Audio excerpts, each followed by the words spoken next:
Hello and welcome to another episode of Staying Power, a show that is all about building a better life. Every week we get together for about an hour and we talk about one small portion of what it means to build a better life. And we hope that it resonates with you just like it resonates with us. And by us, I mean myself, JDK Wyneken, and also my friend, my business partner, my person I go to for a lot of things, actually. And she tends to deliver on a very regular basis. Ashley Knebel. Hi, Ashley. Hi. That's a new one. I like to mix it up. Wow. I like to mix it that. up. It's my writing chops. I'm glad I'm delivering for you. You are. You always are. How are you? Doing quite well. That's you. good. How are you? You know, I'm a little tired today. Oh? Yeah. Why? Yeah. I just a lot of stuff going on. You need to sleep more. You need restful sleep, probably. Yes. I actually sleep well most nights. Last night was not one of those nights, but that's okay. That's all right. I'm making my way through with the help of, that caffeine. Red Bull sitting right there staring at me. That one's staring at you. I know. Not sponsored, but Red Bull, if you are interested, let us know. All right. So today we are going to be talking, we're going to be talking today about failure, but not failure in a big sense. We're going to talk about the importance of small failures, or as we could call them, small stumbles. And stumbles, that's right, cute. Small stumbles, right? And none of us like the word failure, right? It creates kind of a visceral response in ourselves when we hear that or when we consider it. Or if you're listening to this and going, I remember failing, probably doesn't feel good to remember that failing. There's reasons for that. However, what we want to talk about today is why little mini failures, we could call them, or small stumbles, we'll come up with lots of names, why they actually might be one of the most important things we can experience and embrace and track for our larger growth. And that type of growth is what we mean by building a better life. So, Ashley. Yes. Failures. What about them? I don't know. Have you had any? I've had some small stumbles here and there. You told us last week how awesome you are. So, and how, obviously. But I only have become so awesome because I've had some failures and some small stumbles here, and I'm willing to admit and embrace them. Oh, good. And it's gonna give us a chance to share a lot with you listeners today about some of these things. And just to tell you where this came from, I had kind of a confluence of different things happen this week that reminded me that I don't like failing in any way, shape, or form, whether they're mini or not. That stumbles happen and happen on a regular basis. And if I can see them as positive things, not only will I learn from them, but I can actually reduce the amount of pressure and anxiety and stress I'm feeling in the moment about them if I simply reframe them as feedback or, opportunities, that type of thing. And not to make it sound too sing-songy or anything like that, but that a lot of things happen this week. And some of them we'll probably end up talking about. But that's where this came from. So if you think about it, Ashley, how often do you probably have mini failures? Ooh, mini failure. That's kind of a tough one. I don't feel like I have them on the regular. There are times where I let myself down. And if we want to count that as a failure, that does happen. Of course. A time or two I told myself, oh, you're going to do this. And then I end up not. Mm-hmm. But if we're talking about things outside of just relying on myself, thankfully, they don't happen super often. Mm-hmm. Mm-hmm. Maybe I'm just setting the bar really high for what a failure is. So I'm like, well, clearly I don't have those. So you don't do mini failures. You just do medium failures and maximum failures. Whatever feels good. Failures. Maximum failure. Yeah, I'm sure those grandiose ones. No, I do have things, right? I mean, there's times where I'll deem it as like, hey, you could have handled that situation a lot better because of how you presented yourself wasn't the most professional, or you kind of let your little snarky tone come out more than it should. Things like that. Then maybe if you want to count those as a micro failure, then I have those. I think we can. I think what it would be very helpful probably to define some terms, right? Sure. And as we've talked about before, building resilience, which is really what this show is about. Right? Building resilience is a way to kind of frame a better life because you're resiliently working your way through it, is dependent upon learning things the hard way. Yeah. Whether they are small doses like micro failures or big things either you fail at or big things that happen right? Things out of our control, right? Not everything is about failure and success. Sometimes things are just about things that happen, right? But we don't develop resilience without it, right? And so even though we have a biologically driven desire to avoid failure, it's not just a moral imperative, it's actually an evolutionary imperative. We do kind of need to learn that way in a lot of ways, right? And that's also kind of evolutionary in design. And actually, you could probably also call it moral and ethical. It's really difficult to decide or really know what you believe in morally or ethically in a lot of ways, unless you've really come up against the opposite of that and made a decision of, okay, I don't want to go that way. I'm going to go this way, right? Or this thing is not important to me, but this thing is, or this thing is right and this thing is wrong. We kind of have to know what those are, right? Right. You don't really know what darkness is unless you know what light is, right? Or you don't know what heat is unless you know what cold is. So that is sort of part of that.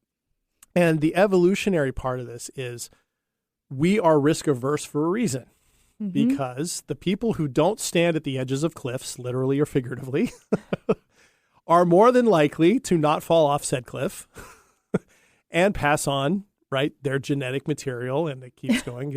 That's to put it in the crassest of terms, that is how this works. I mean, if they fell off that cliff, they would not be passing on their genetic material. That's what I mean.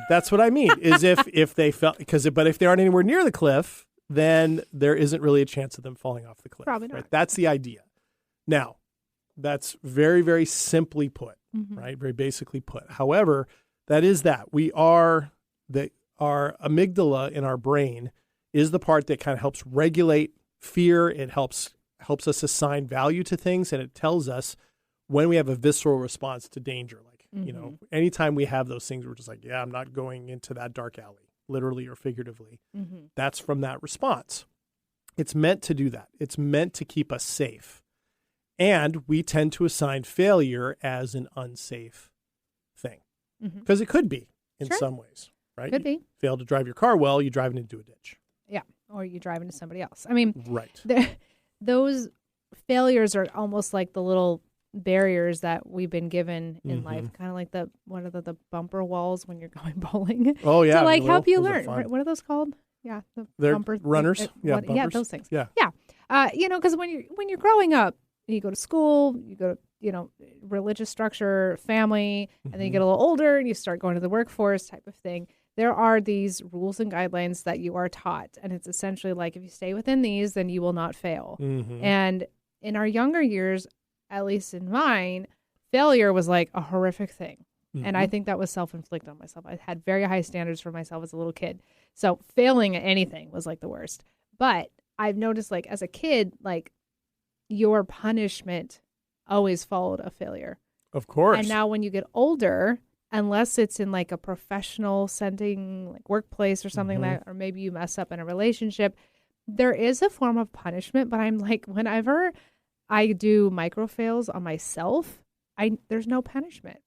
Unless you decide. Unless I decide. But I consciously don't do that. I know. And then I'm like, is this why I keep having these same micro fails? Because I'm not learning the lesson, because I'm not.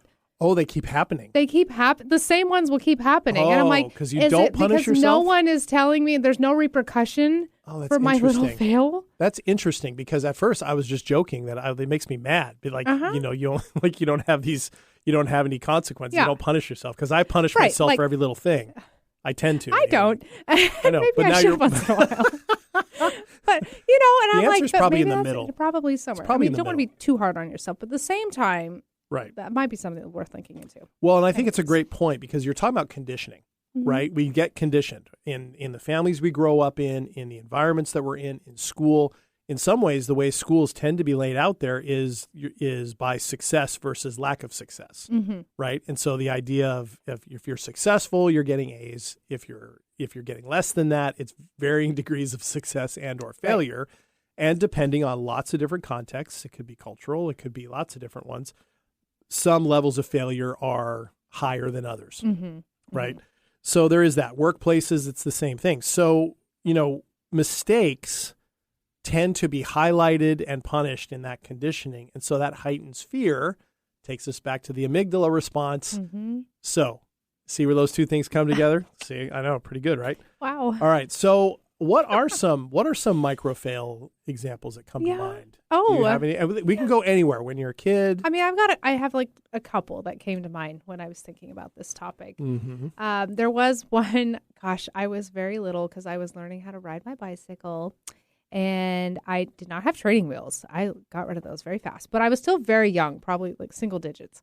And where my parents lived, there was kind of a steep driveway. It's a short driveway, but it's pretty steep. And back in the day when I'm trying like to ride my bike down or like walk my bike down the driveway so then I can ride it on the street, it was too heavy and it would drag me along. So I used to just let my bike roll down the driveway and it would crash at the end, and then I would just go down and pick it up and then I could ride it around. Well, I didn't think as a kid to look to see if there's any cars coming. Oh. So there was one time I'm like, I'm going to go ride my bike, and I let it like roll down the driveway and it definitely T-boned the side of a car. And I was so embarrassed that Did you fly off the bike? I wasn't on the bike. That's just it. Normally I would like go. walk the bike down the driveway and then ride it on the flat street. Got it. But if I tried to walk it down, it was too heavy. So then I went and hid in the garage. And then, of course, my dad heard a noise and comes out, and he's had to deal with the situation. But oh, man. Yeah. Did you dent the car? I think there was a small dent. It wasn't as like how the bike hit should have done more damage. But I think because it was still a kid's bike, it wasn't so bad. Gotcha. That was really embarrassing. And I was like, I should have looked both ways. Should have made sure cars. So did you get punished for that? You know, I got a stern talking to, sure. But it wasn't like you're grounded. I mean, I was like 7, right? 8, yeah, you know, so however you deal with that at that age. Right. Gotcha. It certainly felt like a punishment. Gotcha. Okay. So what did you learn from that? That I need to look both ways before I let my bicycle roll down the driveway. Or just wait till you're large enough that you can walk your bike down without it dragging you along. Gotcha. Yeah. Gotcha. Okay. One for me that comes to mind is when I was a kid, when I learned to play t-ball. Mm-hmm. And I was probably about the same age, 6, 7, somewhere in there. And I really wanted to play because my friends were playing. But for whatever reason, having a ball on it, first of all, throwing a ball to me to try and hit was just, there was no point. I was just going to swing wildly, and my coordination was not very good. But, so you'd think putting a ball on a tee would be a lot easier. That's the whole idea. I could not hit that stupid thing. What? Yeah, I kept hitting just underneath it. So I'd hit the tubing just below it. And it took me the longest time. And, you know, the coaches have you measure it, like, so you like put the ball, bat up to the ball. And I just kept missing. Now, really? To me, in that mindset, it felt like I was missing for months. Yeah, right? Big deal. Probably not. It was probably like a day or two, right? A couple practices. And I remember the coach standing with me, and it was always about, you know, just keep your eye on the ball and swing that right towards there. But it took me forever to do it, and I'd get super frustrated. Sure. And embarrassed, right? Because all your friends are sitting out there. And, of course, it's a bunch of other 6-year-olds, so they're kind of daydreaming aimlessly, you know, picking their nose, you know, scratching an itch somewhere. They're not paying attention. But for whatever reason, it was super embarrassing for me, or I remember it being embarrassing, that not being able to do that. And then I remember very clearly the first time I hit that ball square, and it went right over second base. Not only did I not hit it on the ground, I hit it out of the infield. Nice. That was great. And so what I learned, which was really important, was that the need to keep practicing. And for the longest time I played baseball, I had no trouble after that, taking a lot of swings, making a lot of misses, because I just experienced the need to just practice. It was a pretty important lesson for me. That's a really good lesson to learn. Yeah. I have other ones, though, because like I'm still dealing with it now. Like I've shared on the show before, I'm doing some bartending on the side these days. Mm-hmm. And boy, you want to talk about a job where you can have micro fails, right? Oh, yeah. Like you get a drink wrong. Right? Somebody orders something and you get one ingredient wrong, or, you know, if you get 5 or 6 at a time, you may not always, you know, get them all out in the right order or get them all out exactly right. And you have to just learn from that. Right? Now, fortunately, I work at a place where they're all really encouraging, like, yeah, we all learn the same way. Don't worry about it. Right? Just remake it. Right? Or here, let me show you how to do it. And, you know, but for me, I have to learn by doing. Sure. Right? I do. Somebody can show me and I can follow it. I can read a direction, but I really have to do it, right? And so, I don't like doing it, right? I don't like the feeling of, okay, I made a mistake on that. Let me fix that. But those things do matter, right? They do matter. So it matters for the health of the business and for my skill as a bartender. So that's just an adult. Well, you're dealing with live humans and however they're going to react to that. Yeah. I've been in similar situations. Like when I worked at Starbucks, that was my first real job. And they put me on bars. I was making the drinks. Of course, a lot of mistakes came out of that. But actually, the one from that, I was the pre-closer. So I was the one that came on like mid-afternoon and like till early evening. And I did like all the deep cleaning of everything and get everything ready so the closer's job is a little bit easier. And I understood what the job was. And I don't know why I was moving at such a slow pace, but I was very nervous and just unsure of what the expectations were. Apparently, it was so bad to the point that my supervisor had to pull me aside, and he was very kind, and this has forever left an imprint. And he was like, tell me, like, you know what? We want to be as efficient as possible, but do it as fast as we can. And I was visually nervous. Like, I was shaking. I was so nervous because I was like, I messed this up. They're calling me aside, and I already was hard on myself about it. And oddly, that turned around, and I learned like what I was able to actually accomplish, and then I became the best pre-closer in that that store. People started actually just asking for me to be their pre-closer. That's great. Was it a pretty quick transition after that? It probably took a couple weeks to get like in a routine of like what is considered efficient and quick. Got it. But it was that moment was just awful to go through. Oh yeah. And I actually think if we sat and thought about it, and anybody listening, take some time to think about it. How many times, probably daily, are there things that happen like that where you go, ugh, right? Wish that wouldn't have happened, or that would have gone better. There's so many of those, right? And it's important to note here as we move towards our first break, that avoiding failure is a very natural thing, as we talked about. We want to avoid that. We want to achieve. We want to do things well, quote unquote, right. But it is not inevitable that that's going to, these are going to happen. Right. And so the degree to which we can not, first of all, not just accept that fact that these types of failures are inevitable, but actively reframe it away from failure and towards a learning opportunity has actually been proven to reduce our stress. Carol Dweck, who coined the term growth mindset, we hear it all the time, talked about this. And that was the basis of her work. That is, simply by reframing things in a different way in our minds, we actually shift our neurotransmissions of that type of assignment to ourselves. And that changes our chemical responses to stress, reduces cortisol, increases a sense of well-being. All these things matter, right? And we do get to choose. Is a failure a catastrophe of any kind, or is it an opportunity to grow? And so that's what we're talking about today. So when we come back from our first break, we'll talk about the hidden power of these micro fails in particular and how they work and why they're so beneficial for us. So stick around, everybody. We'll be right back on Staying Power.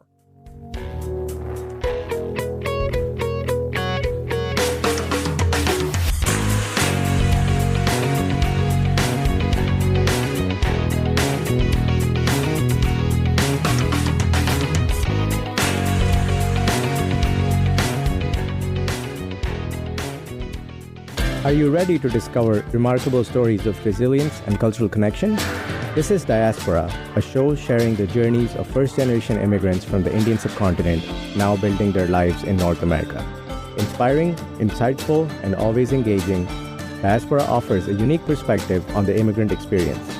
Join me, Aditya Mehta, my guests, on the Diaspora Show every Wednesday at 2 p.m. right here on KKNW.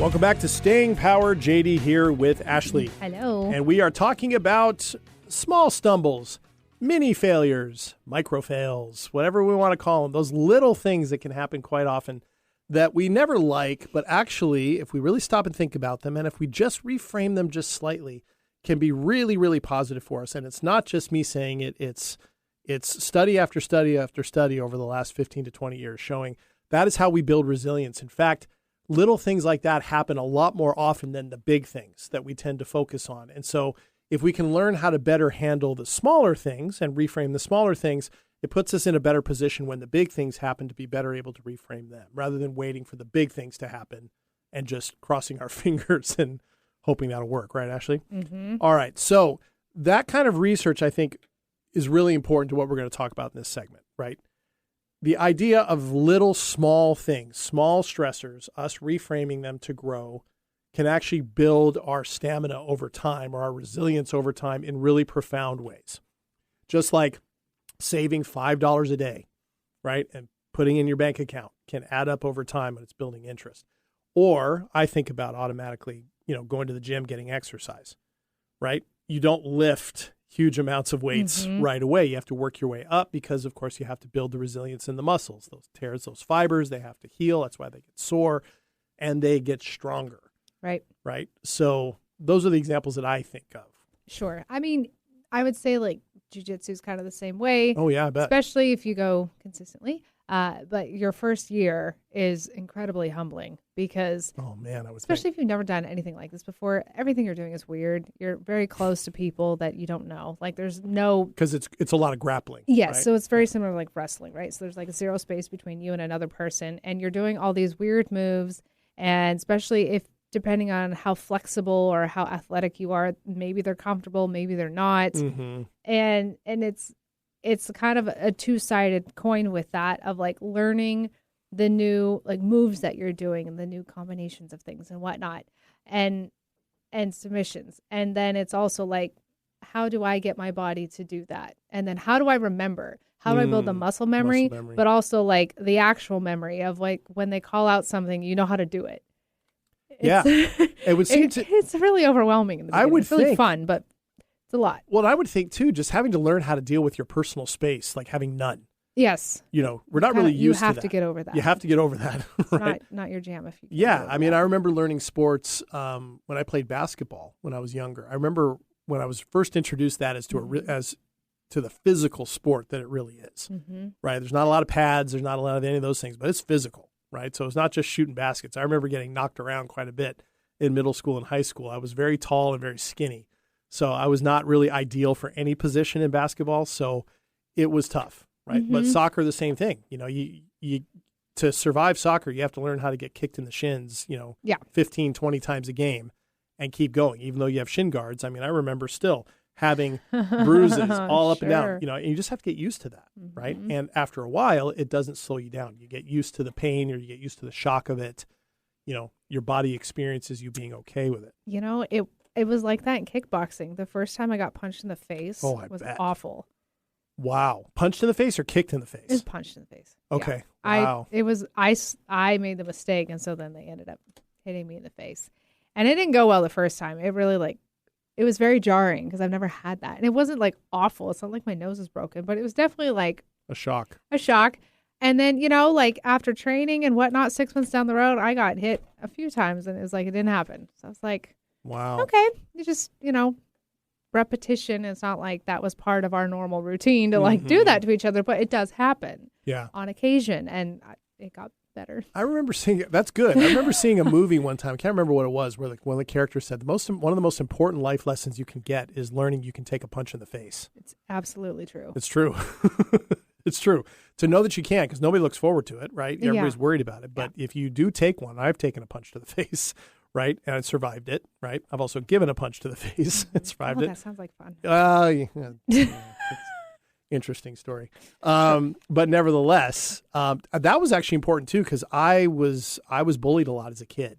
And so I didn't defend myself a lot. So the first time I actually did that, I was a freshman in high school. Was it a micro win for you? It was a micro win, but it turned out to be a pretty big win. Okay. That's a story I'll have to tell sometime. Oh, well, we'll have to do micro wins. Micro wins. Okay. Because that was kind of a big moment. But I was actually not even defending myself. I was, this is a teaser. I was defending my sister, actually. I came to my sister's defense. All right. Yeah. So anyway. Good for you. Yeah. But there's so many. I've told the story on this show before when I was a kid and living in Hawaii, and I had to sing a solo at a big event. And there are all these hundreds, maybe thousands of people. To me, in my mind at the time, it was millions. But I broke down at the end of it. I ended up on the newspaper, front page of the newspaper. That wasn't fun. But I also remember other things. Like my sister, speaking of my sister, she really learns things quickly, always has. She learned how to read really quickly.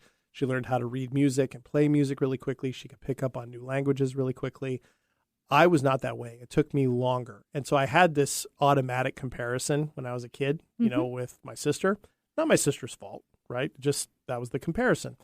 And I remember learning how to play the trumpet. That was the first. And my parents were making me do it. And I did not want to play trumpet? The trumpet, yeah. Really? The trumpet, yeah. And I didn't like it at first. And then I remember once I remember getting through the feeling of, I don't remember the song, but through one line of a series of bars right there, getting through there and getting through it completely without a problem. And my band teacher going, great job. Nice. Remember that. And then all of a sudden I started to like it.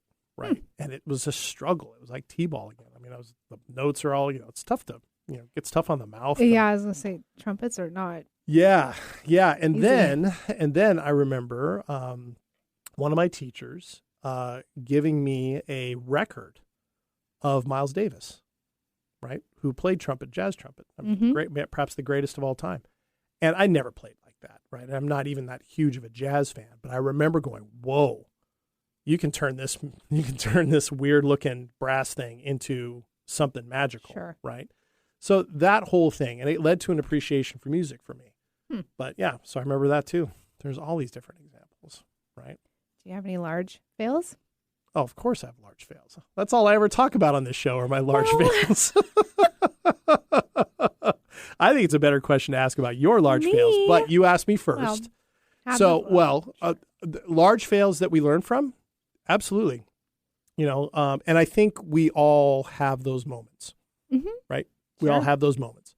Either something self-inflicted or something happens to us that we don't necessarily handle well and our subsequent decisions are not great. We look back on them with regret or that type of thing. Yeah, I drove my whole life into a ditch 14 years ago and the car flipped over, caught on fire, and I barely got out alive. Is that a metaphor? Metaphorically. Yeah. Now, the importance of that, though, is that was a whole series of, it could be seen as a culmination of a whole series of micro failures that I was not learning from. Now, unlike the example you were talking about where you just weren't beating yourself up for it, I was avoiding any confrontation with those series of micro failures. I was avoiding it completely. And because I knew deep down these were failures and they were adding up into something bigger. And a series of decisions had to be made after that, right? Some decisions were made for me in terms of how I was going to live my life and where I was, what was going to be possible for me. But I tell you what, after that happened, not long after it happened, I remember sitting with my dad, we were going over stuff and my dad was being really, really great at a time where I was really just shredded. And I remember realizing, oh my gosh, all the things I thought would be the worst things that could ever happen to me that I could never survive have now happened, and I'm still here. Okay. That means the fear of me destroying myself has now passed. I don't need to hold on to that. That was a huge moment. I remember exactly where it happened. It was in O'Hare International Airport in Chicago. Story for another day. But that's when I first realized that. Wow. And so, yeah. How about you? I've had a couple large failures in life, but one kind of comes to mind. Funny, because you asked me about this. You're like, what about relationships? And I had to chuckle because I'm like, well, actually, I've never been dumped. I've always been the one dumping people. So, sorry, it's just the truth. Getting dumped is not it's an overrated I don't know if you experience. can count that as a fail. Maybe that's rude of me to say. I don't know. But one did come to mind, and it's probably really relevant and relatable in modern day. This one happened for me probably like 7 or 8 years ago, actually, now that I think about it. I ended up dating somebody who, for about a year and a half, made up this whole story, and turns out it was all a lie, and he was actively still dating who I thought was his ex. Whoa. For a year and a half. Whoa. Yeah.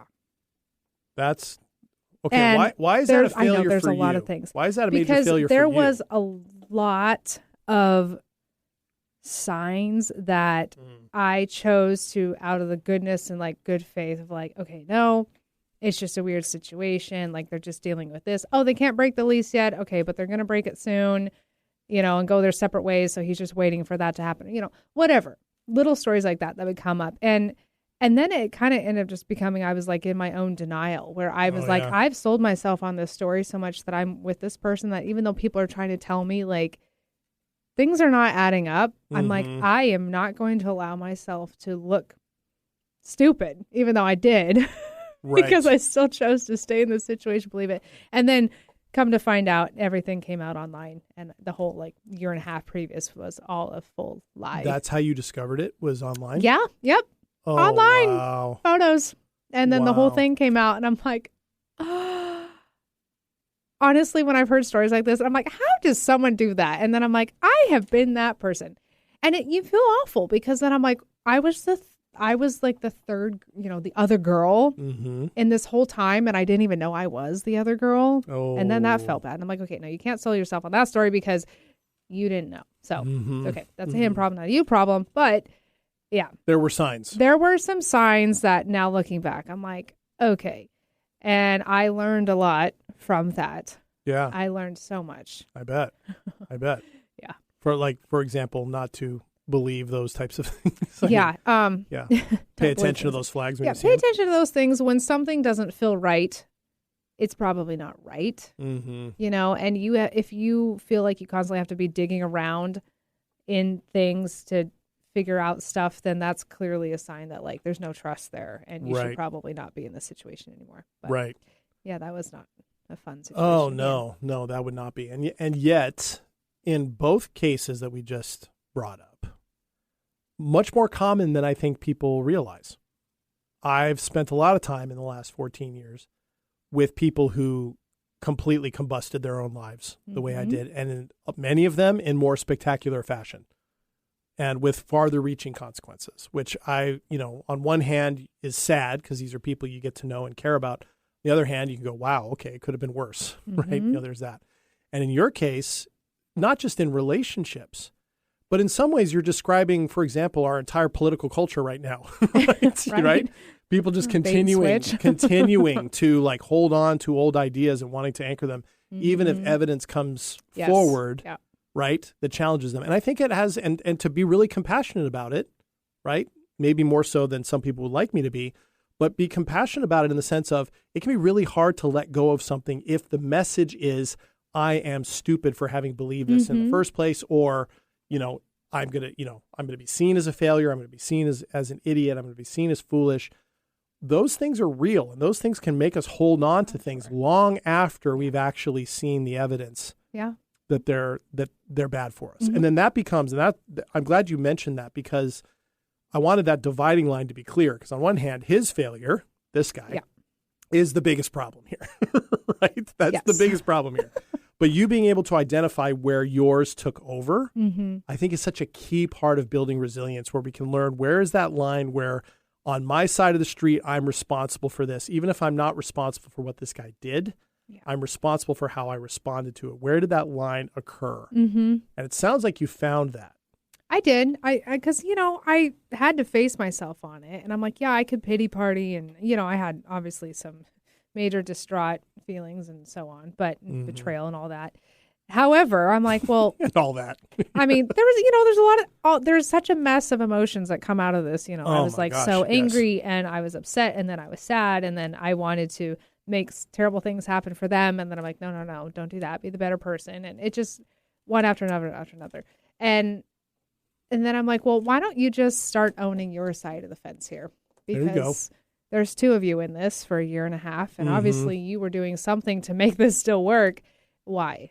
Quote unquote work. Yeah, work as well as it did. Yeah. But why? What were you doing, and why were you doing this? What did you need to see in yourself that could be addressed, that you thought this was fulfilling? Gotcha. And you clearly spotted a few. Spotted a few. Yeah, gotcha. Now, a quick question. Were you already doing jiu-jitsu at this time?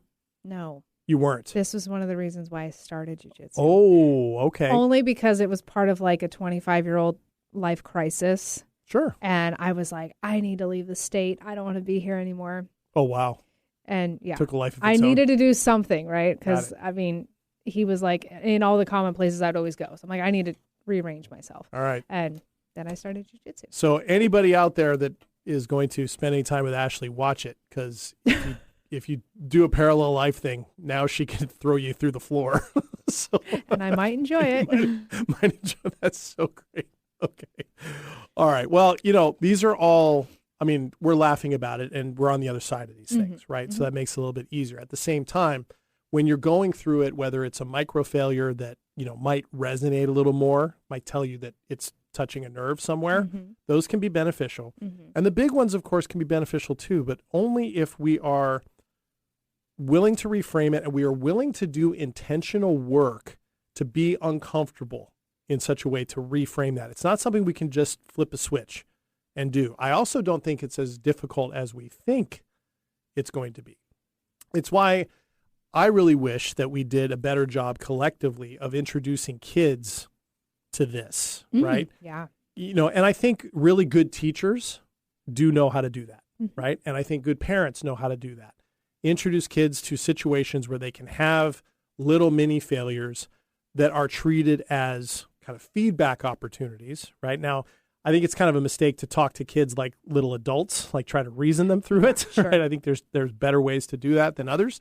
However, I do think that's a really powerful thing. And interestingly enough, next week on Staying Power, we're going to have a guest come in. He's actually a guest who's been on the show before, but he's going to be coming in and talking about a school that he runs that is framed around this very idea, giving kids challenges that you can either give them to them, they can choose, all for a certain, goal of learning how to do something. And by design, they run into the challenge of micro failures along the way and have to make adjustments. And it's a whole educational philosophy among many that are out there. But it seems to have really profound effects earlier in life on young kids' abilities to handle failure, to handle challenges, to bounce back from setbacks, and to kind of find more success in themselves. So it's kind of a cool thing that we're talking about this today, because we'll be able to branch out into that a little bit next week. So we hope that you'll stick around for that. Okay, so Ashley, let's take our second break. All right.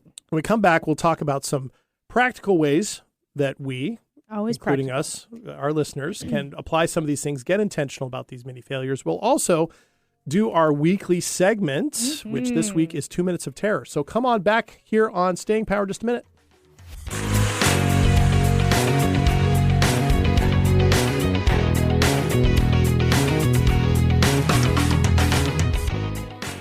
Hello, I'm Chris Erdman. Every Wednesday at 8 a.m. on KKNW, I sit down with inspiring entrepreneurs, creative minds, and game changers to uncover the real stories behind their business. On my show, Made of More, we explore the challenges that they've overcome, the breakthroughs that they've celebrated, and the mindset that drives them forward. If you're ready to unlock your full entrepreneurial potential, Made of More is the show for you, because here we know you are made of more. Every Wednesday at 8 a.m. on KKNW.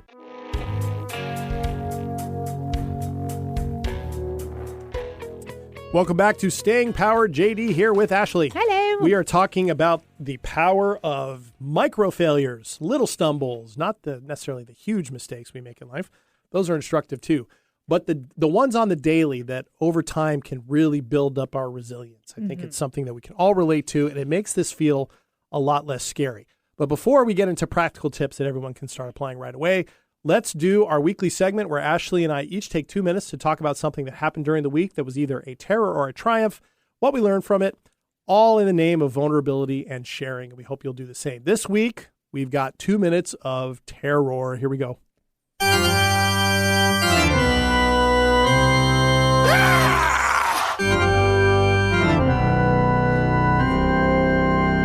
So good. All right. Ashley, you had a terror.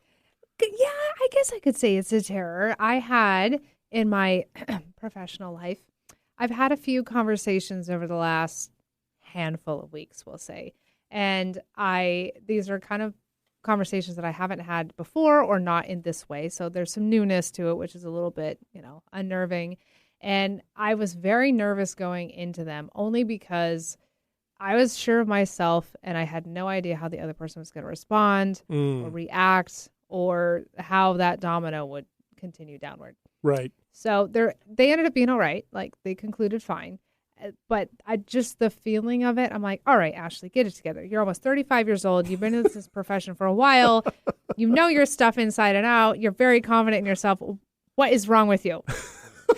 It's quite a self-scolder you've got going on. Like a little synopsis of what's inside my head sometimes. But I'm like, but really, what is wrong with you? Well, you're fine. I know, but it's still a nervous thing to do. Like, I was feeling a little bit of terror, and I'm like, oh my gosh, is this going to cause more problems for me later? Is it even worth having this conversation? Oh, that's what the terror was. Because sometimes, yes, because I'm like, is this conversation, while it's important, do I have to have it? Can I get away with not having it? And then I'm like, no, you're holding yourself accountable because you are this type of person and this is what you're going to do. Mm-hmm. And like I said, they ended up fine, but there was definitely a few moments where I'm like, can I delegate this to somebody else?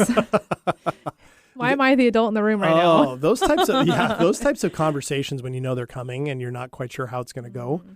Those are, so what did you learn out of that? Well, that you can do the best that you can do, and they will go the way that they go.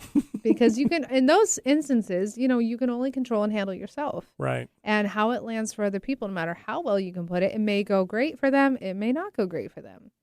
Right. Depending on what it is. Mm-hmm. And you just do the best that you can to be prepared going in and clean up what you have to do on the other side. And their responses may have a lot more to do with them than really with you. Exactly. Right. Yeah. It's amazing how often we have to remind ourselves of that when we're having those types of conversations. Yeah. That is a very, I do like that phrase. Like, that's a them problem, not a me problem. So make that distinguished feature.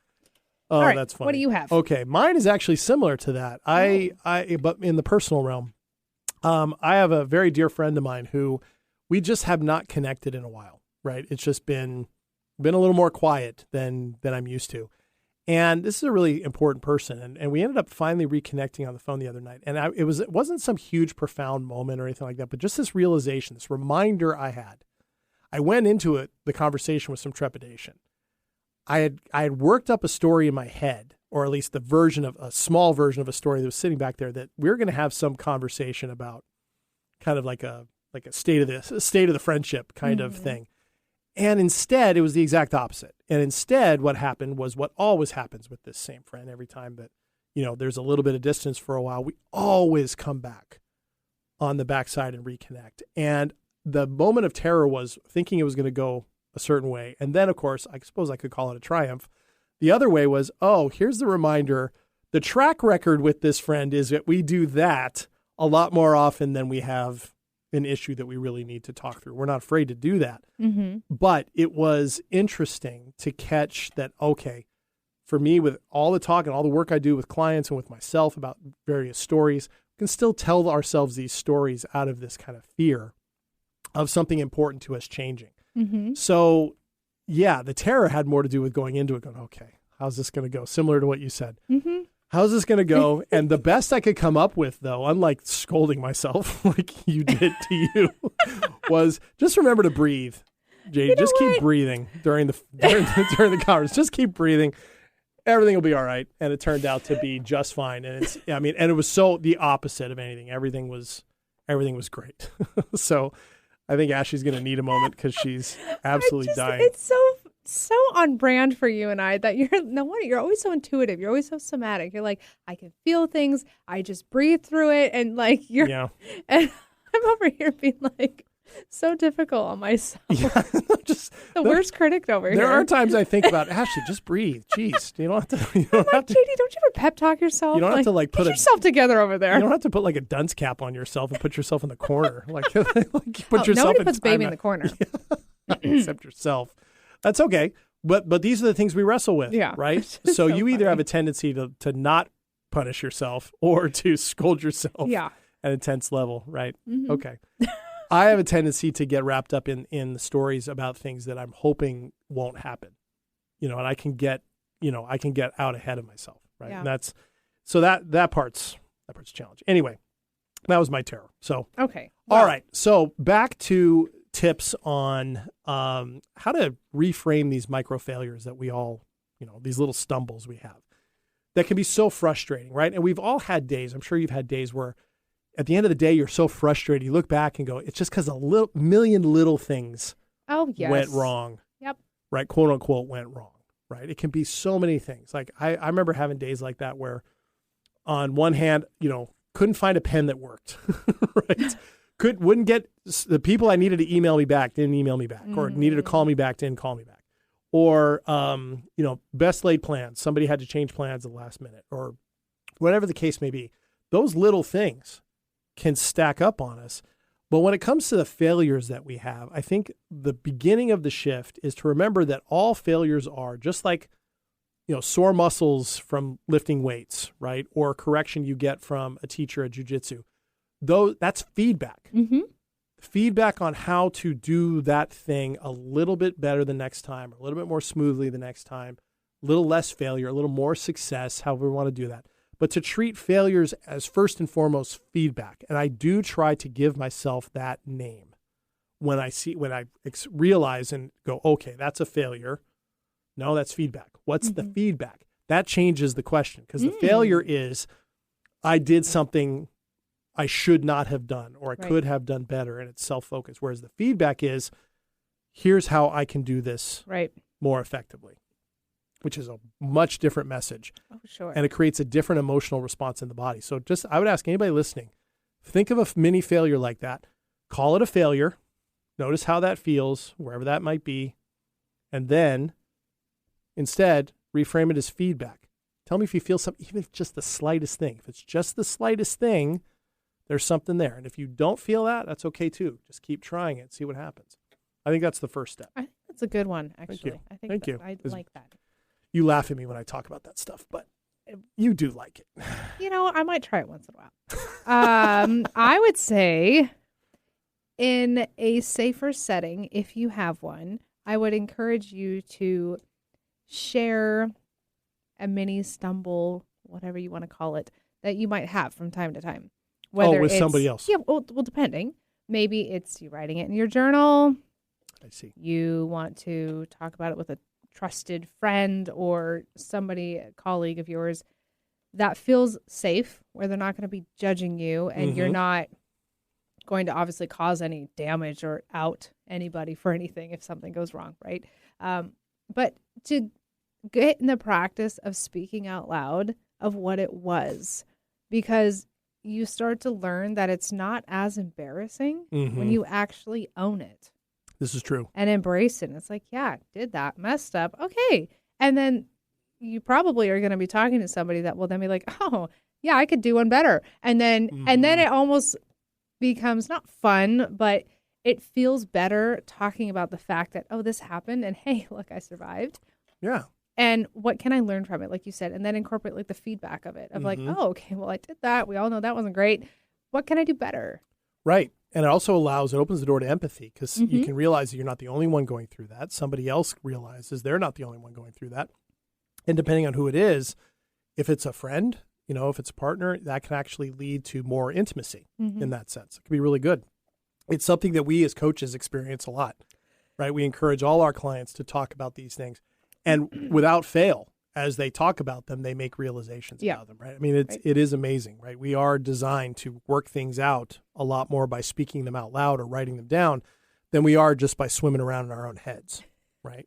Which is actually neurologically proven, people. I mean, that's pretty important. Okay. Swim around? Okay. Yeah, another one. Humor is really important here, right? And I have to remember this a lot, Ashley, because without recognizing it, I can get hard on myself for even micro failures, getting a drink wrong, right? Really? Okay. Something like that. Yeah, I don't like the feeling, and I want to fix it, and I'm driven to do it differently, and that's not bad by itself. But I could uncouple that from not laughing at myself a little bit about that, right? I had an experience the other night where that drink thing happened with a longtime regular at the pub that I work at, and I was like, "Oh, I'm sorry about that." And he was so great. He said, "Hey, man, I couldn't do what you're doing." Oh, that's nice. He said, I couldn't do it. He's like, I'm really good at sitting on this side of the bar and ordering it. I wouldn't be really good being on that side of the bar making it. I appreciated that so much, that's right? Really and I actually ended up thanking him for that, a little bit later, because I said, I appreciate that. And then I said, hey, man, thanks for saying that. I'm really trying to do this well, because I want to do it well. And I can get pretty hard on myself. And he goes, yeah, I can tell. Were you in the back, like stomping your feet? No, just I can look pensive, I guess. Sure. So well, I think the important thing is to laugh with yourself in something and not at yourself. It's not something to mock in ourselves. It's something to appreciate, is very much part of the human experience. And laughing at it can help us turn it more into feedback rather than focusing on it as failure. That's good. The last little tidbit I would say is, if you're comfortable, again, that this isn't so awkward for you, but kind of in a way, keep a log. And I don't mean like, here's my list of failures, but if you are one. Here's my list of feedback. Yeah, exactly. Right. It's all in how you frame it. But, if you kind of like, if people like journal or things like that. And then, you go back and you read the journal from a year or two before, and you're like, oh, yeah, I remember that moment. What was going on? I remember where my headspace was at. This I always find really fascinating I would sometimes write down like the failures that I did or had or experienced, whatnot. And then so many months later, I would go back and read through them. And I'm like, that was so problematic back then. And now, not even in my orbit, or what did I learn? How did where that was such a problem or such a stumbling block, now that's become one of my strongest attributes. Yeah. Things like that. And I think it's important to do that because then as you're going through modern present day little micro failures, you can think about, it was a failure today. It's going to be fantastic in like 6 months when I look back and see what did I learn from this? Absolutely. Going through that feedback. Yeah. What lessons did you harvest out of it? I mean, because that's the thing. If we're open to learning as many lessons as we can actually learn to really appreciate that process. I love that idea of doing a log. I think I'm going to start doing that. All right. Actually, that's not one that I do, but I think I'll do that. And I think the final one that I would add would be aware that you do have physical responses to this. Right? It's, for me, I mentioned it with the bar example. I get increased nervousness and energy, and I can feel that in my shoulders, and I feel it behind my eyes, right? And I get flushed, and I get shaky, like I start speeding up, right? When really what I have to do in those moments is I've learned I have to breathe and slow down. Oh, this is making sense. And then step back and go, okay, let me put my feet right back where they belong. And I sometimes do that, where I'm like, I look down at my feet and I go, there are my feet. They're right there. Now look up, what's around you? In this case, it's the bar, it's the patrons, it's the televisions, it's the glasses, it's the beer tabs. This is where I'm at. Just put myself back here. I've learned I have to do that and then take a deep breath, right? So we have our somatic responses, and they show up in different places in different ways for everybody. So I would encourage you to think about that too. So anyway. All right. So a challenge for all listeners, I would think, is pick one of those things. I like this idea of like tracking, a couple of micro failures when they happen, or when a little mini stumble, if you will, and reflect on what you learned. And if that happens, when that happens, we encourage you to reach out to us at our email, stayingpowershow@gmail.com. You can also find in the show notes for this as a podcast, wherever you get your podcasts, on our YouTube channel, or at the website, 1150 AM KKNW. You can find all the links to our social media accounts. We'd love to hear from you, get your feedback on this episode, ideas for further episodes, and the like. We will be back next week with a special guest. We'll be talking about doing exactly what we just talked about with little kiddos and what the lessons they are learning from that. Really excited to bring in our friend Chris Wolf next week. So we'll see you next week with Chris in tow. Till then, I'm JD. And I'm always Ashley. Always Ashley. See you later. Bye. We're changing your name to that. Bye.